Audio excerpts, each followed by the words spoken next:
Hey guys, welcome back. I'm going to read one more story to you, and it's called A Boy and A Jaguar by Alan Robinowitz, and illustrated. It's authored by Alan Robinowitz and illustrated by Kati Chen.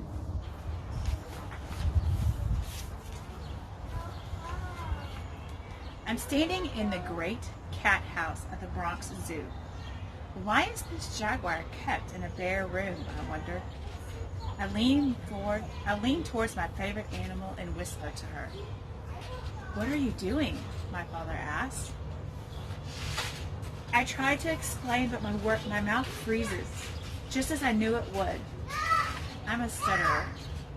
If I try to push out words, my head and body shake uncontrollably. The teachers at school put me in a class for disturbed children. He's not disturbed, my parents say. We're sorry, the teacher answers. But whenever he tries to speak, he disrupts the class. The teachers think I'm broken. Am I? So, what do you think this story is about? Or what have you learned about the author so far? But I can do two things without stuttering. One is sing, only I can't sing very well. The other is talk to animals. Every day I come home from class and go straight to the closet in my room. I bring out my pets, a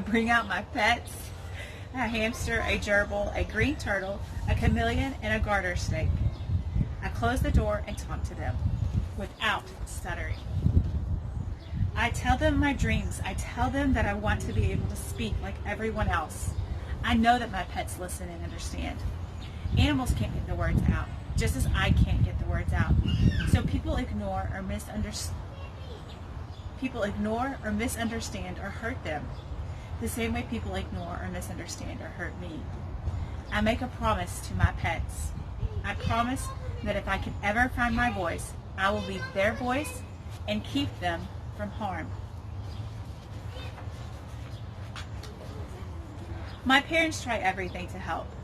Doctor after doctor, medicine and hypnosis, nothing works.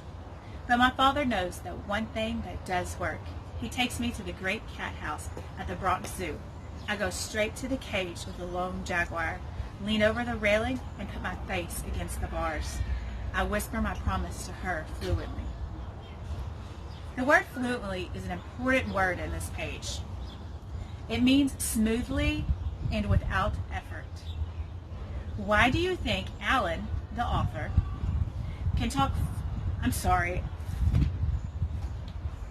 Alan, the author. Why do you think Alan can talk fluently with animals, but not people? I get through school by learning tricks that stutterers learn. I learn when not to speak, when to avoid situations, and when to just not be around people. When I'm in college, my parents enroll me in an experimental program. There I'm told that I am a stutterer and will always be a stutterer. Always. But the teacher tells me that if I work hard, I can be completely fluent stutterer. I think about how my mouth moves and air flow, and for the first time in years, I can speak without stuttering.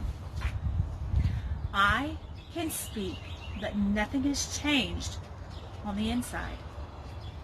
I still feel broken.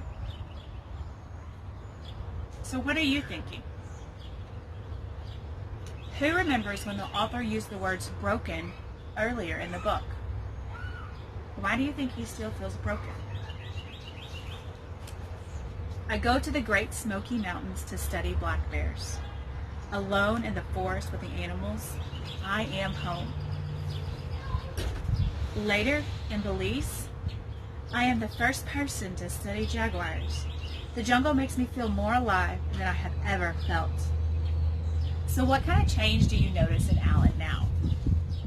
And then what evidence from the book helps you notice that change?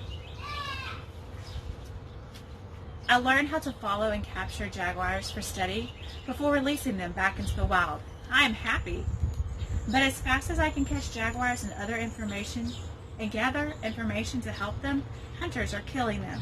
They fear the animals and prize their bodies as trophies. I need to get more areas protected for the jaguars. I want to keep the promise I made to the pets in my closet. I have a voice now to speak for the animals.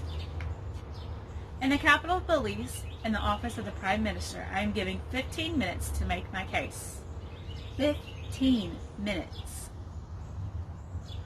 I can't stutter and distract from my message. I have to convince one of the poorest countries in Central America with no protected areas in the entire country that it has to save the jaguars. He's under a lot of pressure right now. Do you think that he'll be able to do it?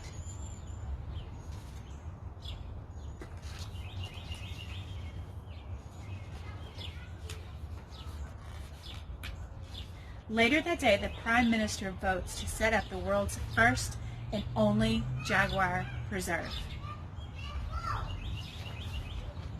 Back in the jungle, I know all the jaguars in this study area from their tracks. But one day, I come across a completely new track. The biggest male jaguar tracks I have ever seen. I follow the prints for hours, not wanting to be caught in the jungle at night without a flashlight. I turn around to go back to camp. They're right behind me. There, right behind me, is the jaguar. He must have been following me. I know I should feel frightened, but I squat down and look into the jaguar's eyes, just as I had with the sad old female at the Bronx Zoo. But this animal isn't sad.